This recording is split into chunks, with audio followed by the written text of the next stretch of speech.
Hi friends, நான் உங்கள் சமீர். இது போலீஸ் ஃபன்னான வீடியோ. எல்லோரும் வேகமாக போய் பாருங்கள்.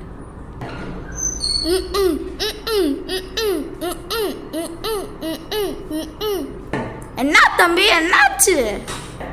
ஒரு நாய் என்னை கடிச்சு பிடிச்சி தொடையில கடிச்சிருச்சு. ஓ சரி, அதுக்கு இப்போ என்ன? கம்ப்ளைண்ட் கொடுக்கணும். என்ன ஒரு புத்திசாலித்தனம்! கம்ப்ளைண்ட் கொடுத்தே ஆகணும். சரி, அந்த நாய் என்ன நாய்? போலீஸ் நாய். இங்கே திருப்பி சொல்லு. போலீஸ் நாய்.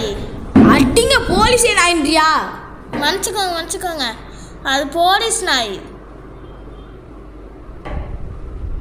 சரி, கம்ப்ளைண்ட் எழுதியாச்சு. எத்தனை கல் விட்டு எறிஞ்ச? 4 கல் விட்டு எறிஞ்சேன். Hello, blue கிராஸுங்களா? வாங்க. ஏய், யாரா அவன்? போலீஸ்க்கு ஒரு நாய்